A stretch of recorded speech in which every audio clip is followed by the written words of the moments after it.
देखिए question number 5 का खा है पेपर का सेट कौन सा है 346 FW क्वेश्चन मिला सकते हैं, ठीक है। और क्लास 12 है, बोर्ड यूपी है, फिजिक्स का क्वेश्चन है। इसमें क्या है, इसमें बताया जा रहा है कि एक अवतल दर्पण यानी कॉन्केव मिरर की बात हो रही है, ठीक। कॉन्केव यानी अवतल दर्पण द्वारा किसी वस्तु का 4 गुना बड़ा वास्तविक प्रतिबिंब बनता है। तो सबसे पहले हम डायग्राम बना देते हैं अवतल दर्पण का, ठीक है, जिससे आपको थोड़ी आइडिया हो जाए। तो यहाँ पर ये बन जाता है मेरा, ये जो है ये अवतल दर्पण है, ठीक है, ये ऐसे बनता है। यहाँ पर जब ये लगा देते हैं, पेंट कर देते हैं, पॉलिश कर देते हैं, तो ये हमारा दर्पण की तरीके काम करने लगता है, जो कि बोला गया है, ठीक है। अवतल दर्पण का मुंह इस तरफ होता है और जो हमारा उत्तल दर्पण होता है वो ऐसे उल्टा बनता है। अब यहाँ पर क्या है, ये इसकी मुख्य एक्सेस मान लेते हैं, ये जो लाइन हम खींच रहे हैं ये इसकी मुख्य एक्सेस है। कैसी है? मेन एक्सेस है। यहाँ पर इसका ये P पॉइंट है जो कि पोल होता है, ठीक। और ये बाकी हटा दो यहाँ से पीछे से, ठीक। इसका मान लेते हैं यहाँ पर जो है ये पॉइंट जो है ये इसका सेंटर है। क्या है? सेंटर। ये मुख्य एक्सेस जब इसको पूरा कंप्लीट करेंगे तो सर्किल बनेगा, सर्किल की वजह से ये इसका सेंटर हो गया। सेंटर से जो दूरी होती है वो क्या होती है? रेडियस होती है। कहाँ तक की? पोल से। पोल से सेंटर तक की दूरी जो होती है वो रेडियस होती है। ये भी हमें पता होना चाहिए, ठीक है, ये तो वैसे भी पता होता है। अब देखो एक ऑब्जेक्ट हम यहाँ पे रखते हैं, ऑब्जेक्ट हमारा यहाँ पे रख देते हैं, मान लेते हैं ये ऑब्जेक्ट हमारा रखा हुआ है, ठीक। ये ऑब्जेक्ट रखा हुआ है, ये ऑब्जेक्ट हम मान लेते रखा हुआ है, ठीक है। ये ऑब्जेक्ट है मेरा, यहाँ पर पोजीशन O है, ये O डैश है। जब यहाँ से हम देखते हैं ये O डैश है, यहाँ से देखते हैं तो ये लाइन हमारे पास ऐसे पड़ती है इसके, ठीक। ये लाइन और ये लाइन दोनों एक दूसरे के समांतर हैं, पैरेलल हैं, ठीक है, कहीं इधर नहीं। ये मत सोचना कि ये बिल्कुल पैरेलल हैं, एक दूसरे के समांतर हैं। ये इंपॉर्टेंट बात है यहाँ पर। देखो क्वेश्चन पूरा समझा रहा हूँ डायग्राम से तो लंबा हो जाएगा, लेकिन समझ में आ जाएगा। बाकी आप वहाँ डायग्राम बनाएंगे कि नहीं बनाएंगे कोई मैटर नहीं करता, सॉल्व कर देना। समझाने के लिए डायग्राम बनाना जरूरी है। तो वो जो लाइन हमारे पास इसकी समांतर जाती है उससे जो यहाँ से रिफ्लेक्ट होकर वापस आएगी तो ये वापस आती है, तो ये ऐसे वापस आ जाती है, ठीक है। ये हमारे पास यहाँ पे वापस आ गई, ये यहाँ से गई थी और ये यहाँ से वापस आ गई। जिस पॉइंट पे ये वापस आई है, याद रखना जिस पॉइंट पे ये वापस आई है वो इसका क्या होता है? फोकल पॉइंट होता है। क्या होता है? फोकल पॉइंट, जिसको F से लिखते हैं, ठीक है। कौन सा पॉइंट होता है? Focal point. फिर दूसरी लाइन, पहली लाइन हमने क्या किया, पहले यहाँ से देखा तो हमने सीधे देखा, अब इसके बाद इसके सेंटर से पास कराते हैं। किससे पास कराते हैं? सेंटर से। थोड़ा सेंटर और इधर एडजस्ट कर देते हैं जिससे सही से डायग्राम बन सके। सेंटर को थोड़ा सा और एडजस्ट करता हूं मैं, ठीक है। ये मान लेते हैं ये सेंटर है, ये इसका सेंटर है, ठीक। अब यहां से देखेंगे, जब यहां से देखेंगे इसके सेंटर से पास करते हुए एक लाइन पास करेंगे, तो सेंटर से पास करते हुए लाइन पास करते हैं, ठीक है। तो ये लाइन हमारे पास सेंटर से गई। सेंटर से जो भी लाइन पास होती है, इंपॉर्टेंट बात है, जैसे हमारे पास क्या था, जो इसके पैरेलल गई थी एक्सेस के, वो लाइन रिफ्लेक्ट होकर जब वापस आई तो एक पॉइंट F से आई। लेकिन जो लाइन सेंटर से हमने देखा है, इसके यहाँ से देखा है, तो यहाँ से जो वापस जाएगी वो इसी लाइन से वापस जाएगी, यानी वो कहीं पर भी नहीं टच करेगी, ये इसी पे वापस जाएगी। ये रिटर्न, ये बता रहा है कि यहाँ से देख के हम वापस चले गए, इसी से वापस जा रही है। ये वाली लाइन फोकल पॉइंट से आई थी, बल्कि ये वाली जो हमारे पास रेज है ये वापस चली जाएगी उसी लाइन पे। ये इंपॉर्टेंट बात है। ये दोनों जहां पर इंटरसेक्ट करते हैं, ये दोनों जहां पर इंटरसेक्ट करते हैं वहां पर क्या बनती है? इमेज बनती है। तो ये हमारे पास क्या है? ये आई डैश है, और ये हमारा जो ये जो लेंथ होगी ये क्या होगी? इमेज की लेंथ होगी, ये हमारी आई हो जाएगी। ये इंपॉर्टेंट बात थी, समझ लो। तो ये डायग्राम पूरा बन चुका है आपका। एक बात याद रखना, एक बात क्या याद रखना है, ये रेडियस भी हम कम कर देते हैं। ये यहां तक इसकी डिस्टेंस है, ये रेडियस है, ठीक है। कहां से नापा जा रहा है? ये पोल से नापा जा रहा है। फोकस दूरी और रेडियस, यानी जो हमारे पास फोकस दूरी होती है वो रेडियस की आधी होती है, वो जो त्रिज्या होती है उसका हाफ होती है। फोकल दूरी, ये जो पॉइंट है ये हमारे पास कितना होता है? ये हाफ होता है, R/2 होता है, जिसको हम स्मॉल f से भी लिख सकते हैं। ये बात याद रखना हमेशा के लिए कि अगर ये केस आता है तो हमारे पास अवतल दर्पण हो तो इसके केस में जो हमारे पास फोकल दूरी होती है वो रेडियस की आधी होती है। ये कॉन्सेप्ट याद होना चाहिए, ठीक है। अब सुनो, ये हमारे पास क्या है, यहां से ये जो वस्तु रखी गई है, ये जो दूरी होगी वस्तु से और पोल से जो दूरी है वो u होगी, क्या होगी, ये पोल से ही दूरी ली जा रही है, ठीक है। इसके बाद ये जो पॉइंट हमारे पास ये इसका इमेज होगा जिसको हम V से लिखेंगे। सब कुछ पोल से ही नापा जाएगा, कुछ ऐसा डायग्राम होता है, ठीक है। अब इसके हिसाब से हमें जो दिया गया है, एक बात और याद रखना, हमारे पास क्या होता है, हमारे पास ये होता है हमारा x, ये होता है x डैश, ये होता है y और ये होता है y डैश, ये तो सबको पता है ना। तो हमारे पास जब इस तरफ जाते हैं x एक्सिस पे तो पॉजिटिव वैल्यू लेते हैं, इस तरफ आते हैं तो निगेटिव लेते हैं, y पे ऊपर जाते हैं तो पॉजिटिव लेते हैं, y पे नीचे आते हैं तो निगेटिव लेते हैं। इतनी बात याद है ना। तो वही कॉन्सेप्ट है, जो हमारा पॉइंट P है इसके इस तरफ जब लेंगे वैल्यू तो क्या लेंगे, निगेटिव लेंगे। क्यों, क्योंकि ये x डैश की तरफ है, इस तरफ है ना, इस तरफ है। जब हम इस तरफ लेंगे तो निगेटिव लेंगे और इस तरफ लेना होता है तो पॉजिटिव लेते हैं, ठीक है। इसके बाद जब ऊपर वैल्यू लेंगे तो पॉजिटिव लेंगे, नीचे लेंगे तो निगेटिव लेंगे, तो ये वैल्यू निगेटिव रखी जाएगी और ये पॉजिटिव रखी जाएगी। ये समझ में आ गया। चलो अब हमें इतना तो समझ में आ गया, अब हमें क्वेश्चन सॉल्व करना है जैसा क्वेश्चन पेपर में दिया गया है। देखो सबसे पहले क्या बोला है, इसने बोला है कि दर्पण द्वारा किसी वस्तु का 4 गुना बड़ा वास्तविक प्रतिबिंब बनता है। यानी हमारे पास जो आवर्धन क्षमता होती है, आवर्धन क्षमता क्या होती है, आवर्धन क्षमता जो होती है यहाँ में दिखेगा, यहाँ देखो इसका सोल्यूशन, आवर्धन क्षमता जिसको हम लोग m से लिखते हैं, m से लिखते हैं, ठीक है। मैग्निफिकेशन पावर जिसको हिंदी में कहा जाता है। माइनस क्यों ले रहा हूं, क्योंकि हमारे पास इस तरफ वैल्यू लेना होता है। तो यहाँ पर क्या आता है, v होता है और यहाँ पर u होता है। ये तो हमारे पास फार्मूला के हिसाब से होता है, ठीक है। यहाँ इमेज की दूरी, यहाँ वस्तु की दूरी, माइनस याद रखना। अवतल दर्पण के केस में माइनस लगाते हैं, क्यों लेते हैं, जब इस तरफ लेंगे तो माइनस लेना होता है, इस वजह से। और सुनो यहाँ पर दिया क्या है, यहाँ पर दिया गया है कि और इसके बाद ये जो होता है o डैश i डैश, ये हमारे पास m जो होता है ये इसके भी बराबर होता है। इसके आगे लिख लो, इसी के आगे लिख लेता हूं i डैश और o डैश। ये बात समझ में आ गई। i डैश का मतलब है जो हमारे पास इमेज की दूरी है, जो इमेज की लंबाई है ना। ये माइनस इसमें भी आएगा, सब में माइनस आता है, ये आगे इसमें भी माइनस लगा रहेगा। क्यों, ये क्योंकि ये नीचे की तरफ ली जा रही वैल्यू, ठीक है। और ओ डैश ये ऊपर है। तो ये हमारे पास फार्मूला होता है, दो तरीके से निकालना होता है। एक हमारे पास अगर वस्तु का साइज और इमेज का साइज दिया है, देखो यहाँ पर देखने में तो लग रहा होगा कि वस्तु का साइज बड़ा है और जबकि क्वेश्चन में बोला है 4 गुना ज्यादा है। तो ये डायग्राम में हमने अपने हिसाब से एडजस्ट किया है, तो ये वैल्यू ज्यादा बड़ी है और ये वैल्यू कम है, ठीक है। तो यहाँ पर क्या है, यहाँ पर आई डैश ये माइनस लगा होगा, ओ डैश होगा, इसके बाद यहाँ पर v डिवाइड बाई u होगा, ठीक है। अब सुनो, अब यहाँ पे क्या है, हमारे पास दिया हुआ है एक अवतल दर्पण द्वारा किसी वस्तु का 4 गुना बड़ा वास्तविक प्रतिबिंब बनता है, ठीक है।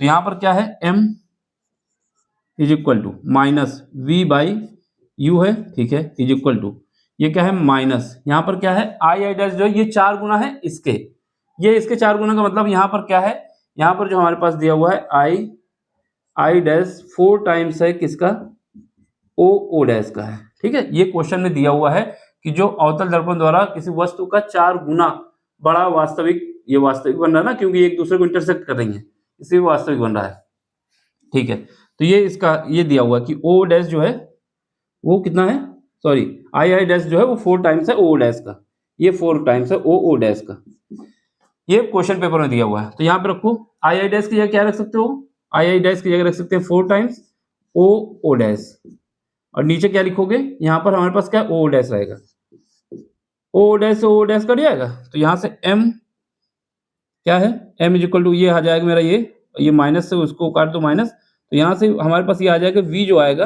4 टाइम्स आएगा u का, पहले केस का। पहले केस की कंडीशन में हमने ये निकाल लिया, क्या निकाल लिया कि हमारे पास जो इमेज की दूरी है क्या है, इमेज की दूरी जो है वस्तु की दूरी का 4 गुना है। ये इंपॉर्टेंट बात है, इमेज की दूरी वस्तु की दूरी का 4 गुना होगा, तभी ये लंबा बहुत से वैसा बनेगा प्रतिबिंब। यानी जो वस्तु की दूरी है उसका 4 गुना दूरी किसकी है, इमेज की है, ठीक है। अब चलो यहाँ पर फोकल लेंथ का फार्मूला लगाओ। फोकस दूरी का फार्मूला क्या होता है, 1/f is equal to 1/v plus 1/u, ठीक है। चलो अब इसका क्या है 1/f, ये 1/f ही रहेगा। v की वैल्यू कितनी है 4u है, 1/4u, ठीक है, प्लस 1/u है। अब इसको सॉल्व करो, जब इसको सॉल्व करेंगे तो क्या आ जाएगा हमारे पास, एलसीएम तो आ जाएगा 4u, ठीक है, और यहाँ से सॉल्व होगा तो ये आ जाएगा 1 और यहाँ पर आ जाएगा 4, तो ये निकल के आ जाएगा 5/4 और ये आ जाएगा u। तो एक कंडीशन ये बन गई, क्या बनी कि हमारे पास फोकल दूरी आ गई f 1/f is equal to आ गई 5/4 आ गई। ठीक है, तो ये एक इक्वेशन हम बना लेते हैं, समीकरण नंबर 1। समीकरण नंबर 1 हमने बना लिया है। अब इसने क्या बोला है, अब इसने बोला है कि वस्तु को 3 मीटर दूर रखना है, यानी पहले ये रखी थी, अब यहाँ से 3 मीटर और बढ़ा देना है, यहाँ पे कहीं रखना है, वस्तु को यहाँ कहीं पहुँचा देना है, 3 मीटर दूर करना है। तो वस्तु को जब 3 मीटर दूर करोगे तो ये तो मिक्स हो जाएगा, इसी में समझ लो। ये मान लेते हैं ये 3 मीटर यहाँ पे घटा दिए, इधर बढ़ा दिए हैं, बढ़ाना है।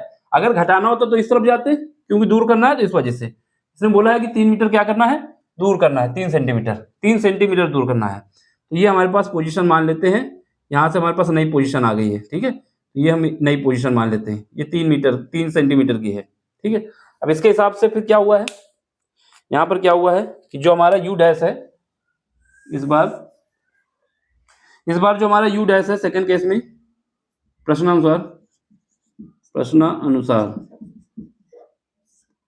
यू डैश जो है, यानी ये दूरी जो थी क्या है, ये वाली दूरी, ये जो टोटल हो जाएगी यू डैश यहाँ तक हो जाएगी, ये क्या हो जाएगी यू डैश। कितना होगा यू में, अगर पहले यू थी उसको 3 सेंटीमीटर बढ़ाया गया है तो ये आ गया, यू डैश आ गया। ठीक है, तब क्या होगा, तब हमारे पास जो आवर्धन क्षमता है वो 3 गुना बढ़ जाएगी।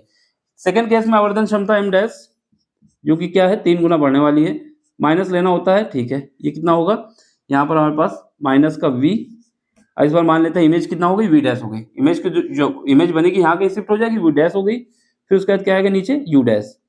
ठीक है, ये माइनस से माइनस हटा दो तो यहाँ से क्या आएगा, यहाँ से हमारे पास u डैश की वैल्यू कितनी है, ये रख दो, तो यहाँ से v डैश की वैल्यू कितनी आ जाएगी, u डैश की वैल्यू हमने यहाँ पे ये रख रहे हैं, तो इसके बाद हम मल्टीप्लाई कर देंगे, तो यहाँ से हमारे पास पहले इसे निकाल सकते हो, v dash is equal to कितना आएगा 3u डैश। ठीक है, अब यहाँ पे क्या किए हैं हम, इसकी वैल्यू पुट कर दे रहे हैं, u डैश की वैल्यू पुट करोगे कितना आएगा 3u plus v, u plus 3, ये एक कंडीशन आ गई। यहाँ से हमारे पास क्या आया, यहाँ से भी हमारे पास दूरी निकल आई, और इसके बाद इमेज की दूरी और वस्तु की दूरी दोनों निकल आई।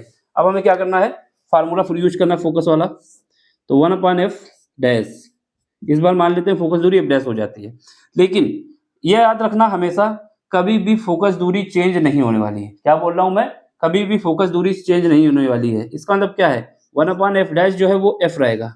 क्यों रहेगा, क्योंकि फोकस दूरी कभी भी चेंज नहीं होती। इंपॉर्टेंट बात है, याद रखना, फोकस दूरी कभी भी चेंज नहीं होती। क्यों नहीं चेंज होती, क्योंकि फोकस दूरी जो है वो रेडियस पे डिपेंड करती है, और रेडियस जहां पर इसका सेंटर होगा उसकी बस आधी होगी रेडियस की, तो फोकस दूरी तो चेंज नहीं होने वाली।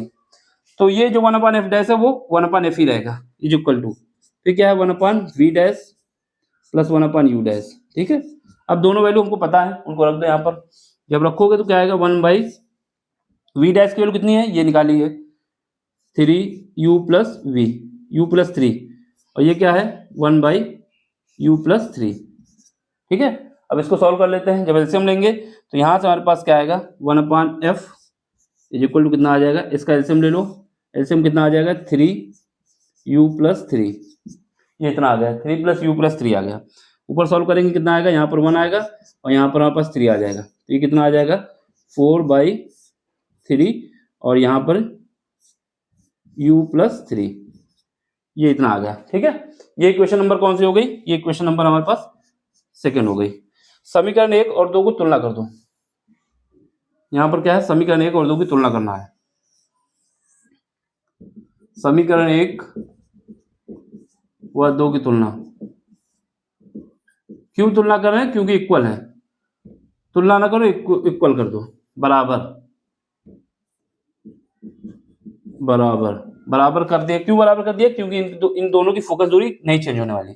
चलो फिर बराबर कर दिया तो क्या आएगा, ये हमारे पास क्या है 5/4, ये 5/4 है।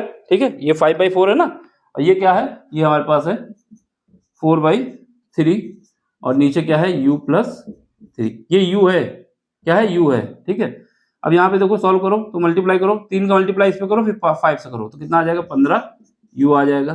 फिर उसके बाद 3 का 9 होगा, फिर 5 से होगा तो 45 हो जाएगा।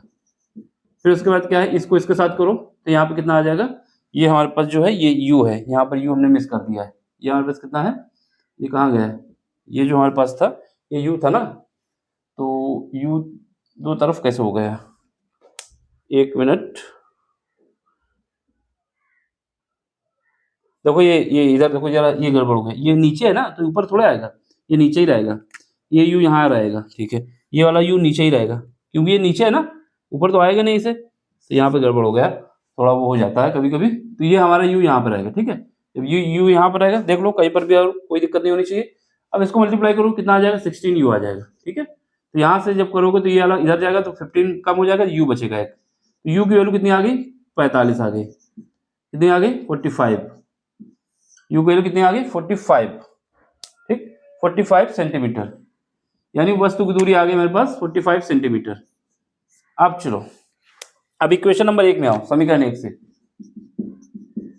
समीकरण 1 में आओगे, यू की वैल्यू पुट कर देना है, तो 1/f इज इक्वल टू, ये कितना है 5 है और ये कितना है 4 है, और u की वैल्यू कितनी है, u की वैल्यू अभी हमने निकाली 45, ये 45 में यहाँ रख दो, काटोगे कितना जाएगा 9 टाइम्स जाएगा, तो यहाँ कितना आ जाएगा 1/36, कितना आएगा 1/36, तो ये 1/36 आया। अब इसको अरेंज उल्टा कर लोगे तो यहाँ से f की वैल्यू कितनी आ जाएगी 36 सेंटीमीटर। लेकिन क्वेश्चन पेपर में क्या पूछा है, क्वेश्चन पेपर में पूछा गया है कि इसकी त्रिज्या बतानी है, और हमने बताया कि जो फोकल लेंथ और त्रिज्या में रिलेशन होती है क्या होती है, जो हमारे पास फोकल लेंथ होती है 1/r होती है अवतल दर्पण के लिए, ठीक है, तो यहाँ से क्या आएगा दो, ये तो हमारे पास 36 है, r की वैल्यू में निकालना है, क्रॉस मल्टीप्लिकेशन करो, r की वैल्यू आ जाएगी 72 सेंटीमीटर। देख लो, समझ लो, स्क्रीनशॉट ले लो। देखो क्वेश्चन जो है, आप अगर ये फार्मूला नहीं डायग्राम नहीं मेंशन करते तब भी सही है, कोई दिक्कत नहीं ना, लेकिन डायग्राम मेंशन करने से आपको सही पोजीशन पता चल जाएगी क्या है। ये दूरी देखने में जरूर छोटी लग रही है लेकिन ये बड़ी है क्योंकि पेपर में लिखा हुआ है, ठीक है। अब ये बड़ी कब बन जाएगी, जब हम क्या करेंगे, जो इमेज की डिस्टेंस है वो किससे 4 गुना रखना है, जो वस्तु की दूरी है उससे 4 गुना रखोगे तो अपने आप दिख जाएगा। अब इसका स्क्रीनशॉट ले लो, समझ लो, कहीं पर भी कोई दिक्कत हो तो पूछ सकते हैं, एक एक स्टेप हमने समझाया आपको, ठीक है। आपको समझ में आया तो लाइक करिए, शेयर करिए, सब्सक्राइब करिए और अपना सपोर्ट दीजिए। मैं रिक्वेस्ट करता हूं, बिना सपोर्ट के चैनल नहीं चल पाएगा, तो सपोर्ट यही है कि लाइक करना है, शेयर करना है, कमेंट्स करना है, ठीक है। अगर कमेंट्स में कुछ नहीं, कोई दिक्कत नहीं आती, सब समझ में आता है तो आप लिख सकते हैं, अपना नाम लिख सकते हैं, ठीक है, एक दिल बना के भेज सकते हैं कि हाँ हमें सब समझ में आ गया, कुछ तो करेंगे। शेयर करने से ग्रोथ होगी चैनल की, तो हम रिक्वेस्ट करते हैं कि आप लोग लाइक शेयर सब्सक्राइब करेंगे और अपना सपोर्ट देंगे। अगर कहीं पर भी कोई क्वेश्चन में दिक्कत आती है तो आप हमसे भेजिए, उसका हम फिर से सोल्यूशन करेंगे, ठीक है।